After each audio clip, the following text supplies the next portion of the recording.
হয়, এই নিৰ্বাচনী প্ৰচাৰৰ দ্বিতীয় দিনা ধুমাৰপাথাৰ পঞ্চায়ত আৰু বাগমাৰা পঞ্চায়ত অলপ ৰাইজক মাত দিম বুলি ওলাই আহিছিলোঁ।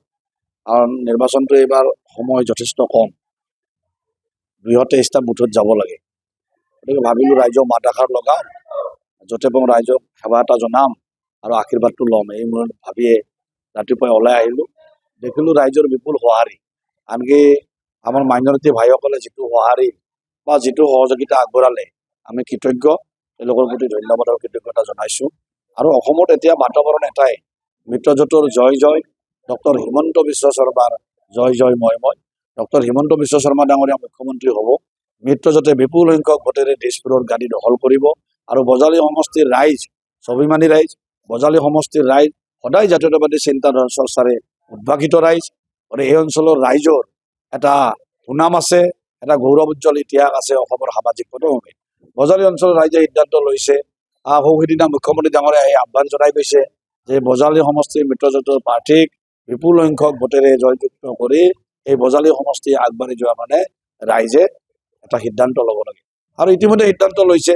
আজি যোৱাকালি ঘূৰি পাকি গম পালোঁ যে ৰাইজে ভোট দিম বুলি সিদ্ধান্ত লৈছে।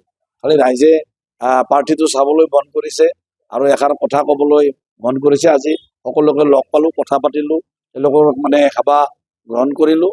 গতিকে সকলোৱে কৈছে যে মিত্ৰজোঁট জিন্দাবাদ, ডক্টৰ হিমন্ত বিশ্ব শৰ্মা জিন্দাবাদ আৰু বজালী সমষ্টি জিন্দাবাদ।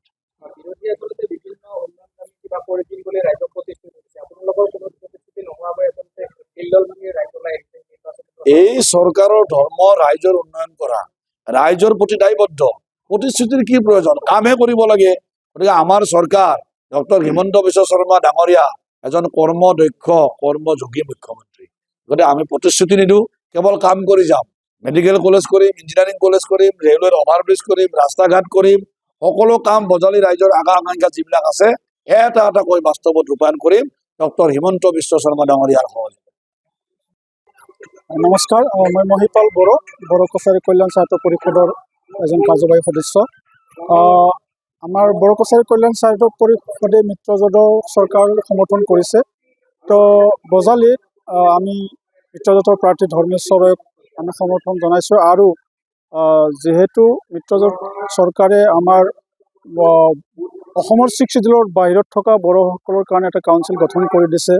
আৰু মাননীয় ডক্টৰ হিমন্ত বিশ্ব শৰ্মা ডাঙৰীয়াৰ নেতৃত্বত BKWAC গঠন হৈছে। ইয়াৰ ভিলেজ নটিফিকেশ্যন হৈ গৈছে আৰু এতিয়াও কিছুমান গাঁও নটিফিকেশ্যন হোৱাৰ কাৰণে বাকী আছে আৰু সমষ্টি নিৰ্ধাৰণৰ কাম বাকী আছে, বিভিন্ন কাম বাকী আছে।